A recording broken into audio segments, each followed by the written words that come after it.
Boa tarde, eu sou a Gica do Reset Graça, estou lendo com você o livro do pastor Joseph Prince, A Revolução da Graça. Hoje continuaremos com o capítulo 16, O Poder da Identidade. Li a história de um homem de negócios da cidade de Nova York que estava correndo para embarcar no metrô a caminho do trabalho em uma manhã de inverno. Com um canto do olho, ele viu um mendigo com um copo cheio de lápis nas mãos, sentado na plataforma. Sem pensar muito sobre isso, rapidamente pegou algum dinheiro na carteira e deixou cair as notas no prato de coleta do mendigo antes de embarcar no trem. Antes que as portas fechassem, o homem de negócios saiu do vagão rapidamente para a plataforma e pegou vários lápis do copo do mendigo. Ele pediu desculpas ao mendigo, explicando que na pressa havia deixado de pegar os lápis que havia comprado. Afinal, ele disse sorrindo, "Você é um homem de negócios, assim como eu. Você tem uma mercadoria para vender e o preço está justo." Depois, o homem de negócios embarcou no próximo trem e seguiu em frente com seu dia. Em um evento social, vários meses depois, um vendedor bem vestido aproximou-se desse homem de negócios e se apresentou. "Você provavelmente não se lembra de mim e não sei qual é o seu nome." Ele disse, "Mas jamais me esquecerei de você. Você é o homem que me devolveu o meu respeito próprio. Eu era um mendigo vendendo lápis, até que você apareceu e me disse que eu era um homem de negócios." Compartilho essa história para enfatizar o poder da identidade. O homem de negócios deu àquele mendigo um senso renovado de significado e identidade, simplesmente ministrando a vida dele e despertando um potencial que estava latente. Chamando aquele mendigo de homem de negócios, ele despertou nele um senso de valor, dignidade e importância renovado. As palavras deram ao mendigo uma nova perspectiva, uma nova convicção e uma visão que o impulsionaram a se afastar da mentira que dizia que todo o que ele podia ser era um mendigo. Um caso de erro de identidade. Podemos traçar muitos paralelos nessa história que se aplicam aos cristãos em nosso Senhor Jesus. Creio que muitos estão lutando contra o pecado, os vícios e hábitos destrutivos que os aprisionam. Não têm a revelação da sua identidade em Cristo na nova aliança. Quando vemos um cristão lutando contra o pecado, em geral, trata-se de um caso de erro de identidade. A melhor maneira de ajudá-lo é mostrar a ele novamente sua justificação com Cristo, como o apóstolo Paulo fez com os membros da igreja de Coríntio, que haviam caído em pecado. Paulo não apontou para eles a lei de Moisés. Tudo o que ele fez foi lembrar-lhes de quem realmente eles eram. A Bíblia relata que o apóstolo Paulo disse a eles, "Não sabeis que vossos corpos são membros de Cristo? Acaso não sabeis que vosso corpo é santuário do Espírito Santo, que está em vós, o qual tendes da parte de Deus, que não sois de vós mesmo? Porque fostes comprado por preço. Agora, pois, glorificai a Deus no vosso corpo." 1 Coríntios 6, 15 e de 19 a 20. Grifo do autor. Paulo sabia que se lembrasse a eles sua identidade justificada em Cristo, eles se arrependeriam. Eles voltariam à graça e se desviariam de seus pecados quando fossem lembrados de seu valor pelo alto preço que Cristo pagou na cruz para resgatá-los. Encorajo você a usar o método do apóstolo Paulo para encorajar e animar os cristãos que você sabe que luta contra o pecado. Mostre a eles novamente a identidade deles em Cristo. Eles provavelmente não sabem ou esqueceram como foram feitos justiça de Deus por meio do sangue de Jesus. Por isso, assim como um mendigo da história, eles têm vivido uma vida de derrota muito aquém do que Deus chamou para viver. Os cristãos em Cristo são chamados a ser cabeça e não cauda, para estar por cima e não por baixo, para reinar sobre o pecado e não para serem derrotados por ele. Justos em Cristo. Quero compartilhar com você este relato comovente de Melissa, uma mulher do Texas.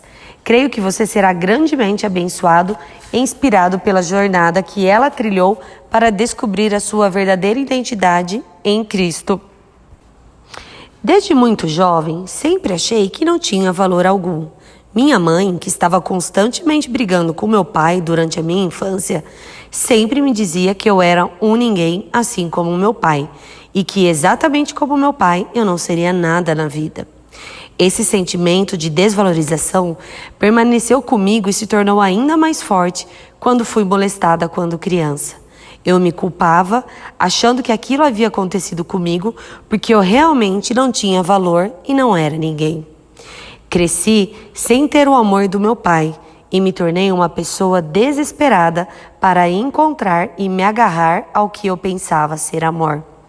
Acabei tendo muitos relacionamentos e parceiros. Eu tinha muito medo de deixá-los ir embora. Achava que precisava deles comigo, porque tinha muito medo de ficar só. Todas essas coisas me levaram a viver um estilo de vida destrutivo, de pecado, no qual eu era profundamente infeliz.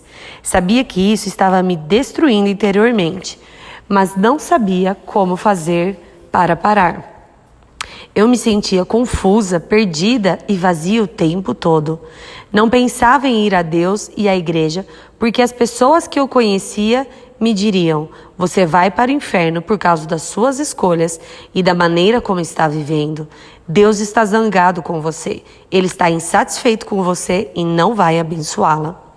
Por ouvir isso constantemente, era o que eu acreditava a verdade acerca de Deus e pensava não haver maneira possível de chegar a Ele.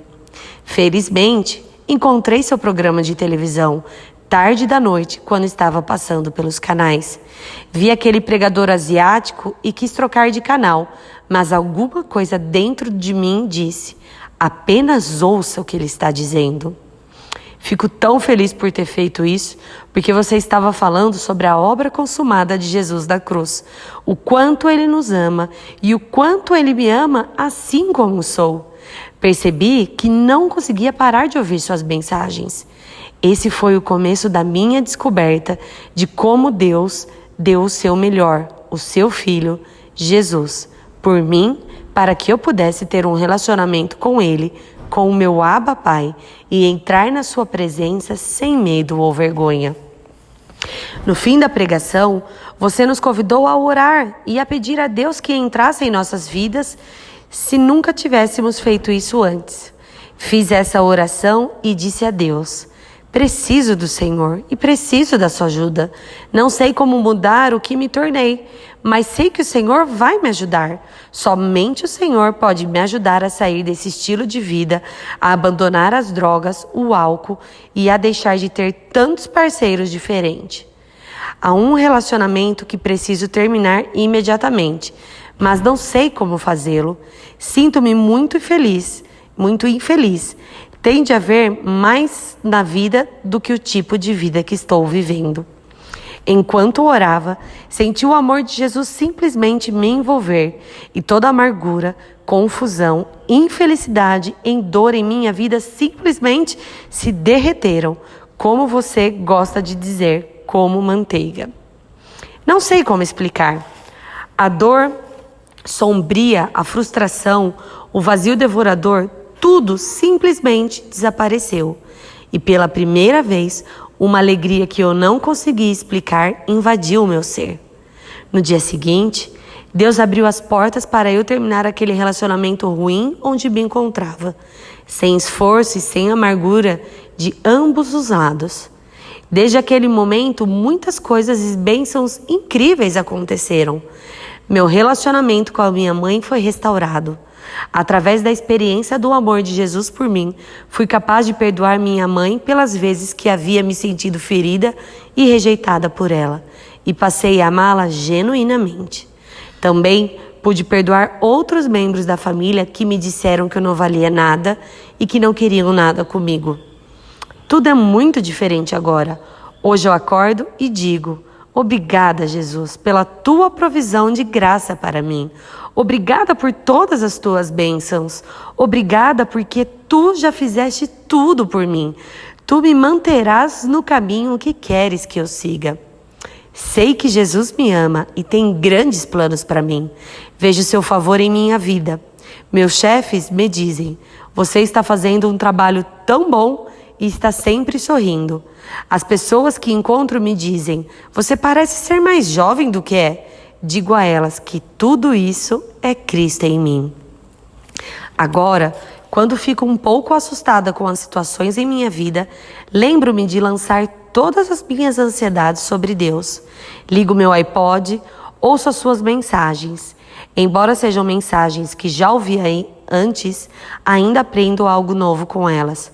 Vejo a beleza e o amor de Jesus outra vez e sinto seu descanso e sua paz se derramarem sobre mim. E quando cometo um erro, apenas digo: Jesus, obrigada porque tu ainda me amas, mesmo quando cometo um erro. Ainda sou perdoada.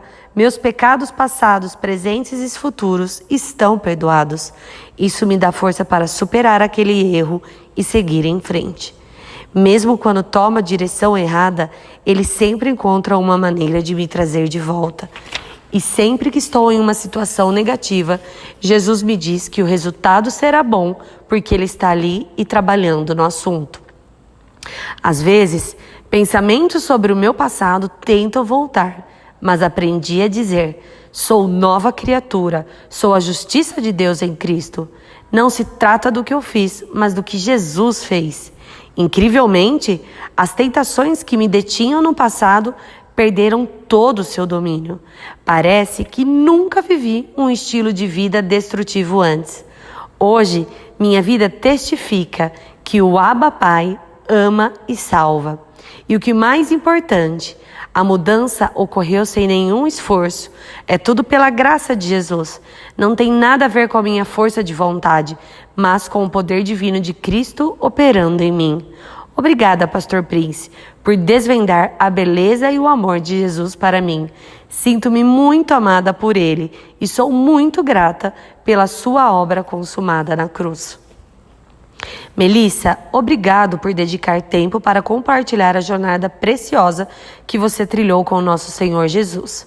Realmente fui abençoado ao ouvir como você descobriu sua identidade como uma pessoa justificada em Cristo e como isso levou a experimentar tantas vitórias em sua vida.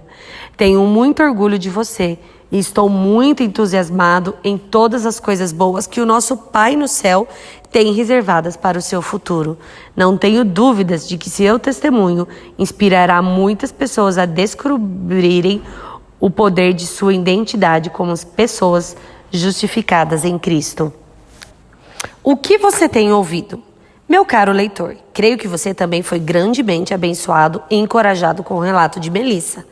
Algum de vocês pode ser capazes de se identificar com ela e seu relato sobre as pessoas que a cercavam e ficavam dizendo que ela era um ninguém e que nunca seria nada na vida. Essas são as mentiras nos quais o inimigo quer que você acredite. Ele continuará lhe dizendo essas mentiras e cercando-o de pessoas que reforçarão em sua mente até que você acredite que é realmente um ninguém sem valor algum. Por quê? Porque quando você começar a acreditar, ainda que minimamente, que essas pessoas podem estar certas, começará a se comportar como se não tivesse valor algum e fosse um inútil. Esse é o poder negativo de crer da forma errada. Infelizmente, foi exatamente isso que aconteceu com Melissa. Quando ela começou a abrigar essas mentiras que a diminuíam, isso a fez descer rapidamente a ladeira escorregadia da derrota. Ela descreve isso com muita sinceridade. Todas essas coisas me levaram a viver um estilo de vida destrutivo, de pecado no qual eu era profundamente infeliz. Eu sabia que isso estava me destruindo interiormente, mas não sabia como parar. Muitas pessoas abrigam o conceito errado de que aqueles que estão constantemente envolvidos com festas, bebidas, drogas e sexo livre estão vivendo a vida ao máximo. Hollywood e a mídia secular têm endeusado e exaltado o estilo de vida de festas como sendo algo legal e livre de preocupações. Eles vendem a mentira de que a ideologia de que só se vive uma vez e o poder viver a vida sem se preocupar com as consequências é maravilhosa. Mas, se você olhar para trás dos bastidores, verá o quanto essas pessoas que estão presas a um estilo de vida de pecado são profundamente infelizes e deprimidas. Nossos adolescentes e jovens estão sendo bombardeados por essas imagens nas mídias sociais, nos filmes e nos programas de televisão, nos quais um estilo de vida de pecado não apenas tolerado, como também celebrado. Isso que os nossos filhos encontram diariamente nas escolas e em seus telefones celulares. Como muitas igrejas têm reagido? Dizendo: temos de voltar aos 10 mandamentos, temos de pregar mais sobre a lei de Moisés, sobre arrependimento, sobre caráter. Mas você sabe o que essa geração ouve quando as igrejas dizem isso? Melissa nos fez um excelente relato do que os jovens realmente ouvem e do que isso a fez acreditar. Eu não pensava em ir a Deus e à igreja, porque as pessoas que eu conhecia me diriam: você vai para o inferno por causa das suas escolhas e da maneira como você está vivendo. Deus está zangado com você. Ele está insatisfeito com você e não vai abençoá-lo. Por isso, ouvir constantemente era o que eu acreditava ser verdade sobre Deus e pensava não haver maneira possível de chegar a Ele. Não é de admirar que algumas igrejas estejam perdendo a próxima geração. O que Melissa descreveu é, infelizmente, os que os jovens ouvem sobre seu Pai Celestial. Eles ouvem sobre um Deus irado que está apenas esperando uma oportunidade para bater neles com uma grande vara e mandá-los para a fornalha da condenação eterna. A igreja proclama orgulhosamente: amamos o pecador, mas odiamos o pecado. Mas, na verdade, tudo que aqueles que estão sofrendo com o estilo de vida pecaminoso ouvem é: odiamos o pecado. Então ficam longe da igreja porque, compreensivelmente, eles sentem que isso equivale: odiamos vocês. Esse, meu amigo, simplesmente não é o Evangelho. O Evangelho é nosso amado Senhor estendendo a mão para a mulher junto ao poço que teve 5 maridos e estava coabitando com outro homem fora do casamento. O Evangelho é nosso Senhor Jesus resgatando a mulher surpreendida em adultério da multidão religiosa que queria exercer seu direito legal de apedrejá-la até a morte. Quando você observa nosso Senhor Jesus, percebe que ele estava sempre confortável com aqueles que estavam emaranhados do pecado, tantos que os líderes religiosos zombavam dele e o chamavam de amigo dos pecadores. Ver Mateus 11:19. Ele não se deixava deter pelos críticos e apenas um encontro com seu amor e graça fazia os pecadores serem transformados para sempre, de dentro para fora. Meu caro amigo, esta é a revolução da graça de que estamos falando ao longo deste livro. Nosso Senhor nunca endossou um estilo de vida pecaminoso das pessoas. Ele simplesmente as despertava para seu amor profundo e pessoal por elas. E quando experimentavam seu amor, elas tinham o poder para sair da prisão do pecado, do vício e do cativeiro. A graça abre as portas da prisão para os que estão aprisionados pelo pecado. A mulher junto ao poço se tornou uma evangelista em sua cidade e muitos passaram a conhecer Jesus por sua causa. A mulher surpreendida em adultério partiu com o presente de não ser condenada e poder para não mais pecar. Os religiosos evitavam deliberadamente o pecador. Jesus o perseguia deliberadamente. Declare sua justiça em Cristo sem duvidar. Amo o poderoso versículo do livro de Romanos que diz: porquanto o que fora impossível à lei, no que estava enferma pela carne, isso fez Deus enviando o seu próprio Filho. Romanos 8:3. A resposta, meu amigo, não está na lei, mas no Filho. A lei foi dada por um servo, Moisés. A graça veio através do Filho Jesus. A revolução da graça começa com uma pessoa e seu nome é Jesus. Quando você tem Jesus como seu Senhor e Salvador, tem tudo. E o que mais é importante, você tem uma nova e justa identidade em Cristo. Aprendemos no capítulo anterior que a lei tem a ver com fazer, ao passo que a justiça da fé tem a ver com declarar. Escrevi esse capítulo porque quero encorajá-lo a ter uma consciência diária da sua justiça em Cristo, falando e confessando sua justiça em voz alta. Agora que você já leu tantos capítulos deste livro, creio que sabe que é justificado com Cristo e que a justiça é um dom que você não pode conquistar. Embora eu saiba que isso é algo fantástico, quero que você dê um passo além comigo hoje e comece a desenvolver a prática de confessar sua justiça em Cristo diariamente. Ao longo do dia, quer esteja dirigindo para o trabalho, fazendo compras ou preparando uma refeição para sua família, apenas diga baixinho: sou a justiça de Deus em Cristo. Todas as promessas e a proteção que pertencem aos justos são minhas. Ver Provérbios 10, versículo 6. Essa é a palavra oportuna para você e quero desafiá-lo a cultivar a firme revelação da sua identidade de justificado com Cristo, confessando repetidamente sua justiça com Cristo. Se ouviu atentamente o que Melissa compartilhou em seu testemunho, foi exatamente o que ela fez continuamente para experimentar a vitória em sua vida.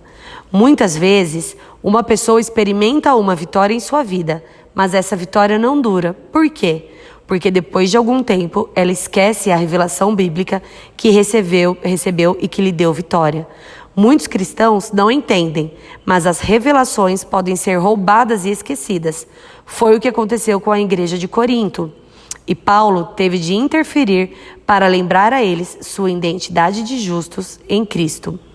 É por isso que é tão essencial fazer parte de uma igreja local, onde você possa ouvir sempre a mensagem que sejam cheias de pessoas de Jesus e estar cercado de líderes e amigos focados em Cristo, que sempre apontarão novamente para o Senhor. A revelação da graça não se resume apenas em vitórias momentaneamente. Ela tem a ver com a experiência de ter vitórias permanentes. Uma das maneiras mais poderosas e práticas de experimentar vitória é continuar declarando a sua identidade como justificado em Cristo. Ouça como Melissa colocava isso em prática e experimentou vitórias duradouras em sua vida. Às vezes, pensamentos sobre o mal passado queriam voltar, mas aprendi a dizer: sou nova criatura, sou a justiça de Deus em Cristo. Não se trata do que fiz, mas do que Jesus fez. Incrivelmente, as tentações que me detinham do passado perderam todo o seu domínio. Parece que nunca vivi um estilo de vida destrutivo antes. Hoje, minha vida testifica que o Abba Pai ama e salva. E o que é mais importante, a mudança ocorreu sem nenhum esforço. É tudo pela graça de Jesus. Não tem nada a ver com a minha força de vontade, mas com o poder divino de Cristo operando em mim. Uau! Isso é muito bom, Melissa. Ao ouvir o que ela compartilha, tudo que se ouve é o nosso Senhor Jesus. E como tudo se resume ao que Ele fez. Amém. Todo louvor, honra e glória pertencem ao nosso Senhor Jesus. A Ele, somente a Ele. Meu caro amigo, quando você está estressado e 1000 coisas estão gritando pela sua atenção, diga baixinho: sou a justiça de Deus em Cristo. Quando ler alguma notícia terrível nos jornais matutinos e seu coração temer por seus entes queridos, apenas diga baixinho: eu sou a justiça de Deus em Cristo. E quando estiver sentindo a forte tentação de ceder a um vício secreto que ninguém conhece, agora você sabe o que fazer. Diga baixinho: eu sou justiça de Deus em Cristo. Sua vitória está diretamente relacionada ao quanto você está consciente da sua identidade como justificado em Cristo. Se você realmente deseja ver mais barreiras rompidas na sua vida e experimentar o poder para viver livre da derrota, abra sua boca, fale, declare e diga sem duvidar.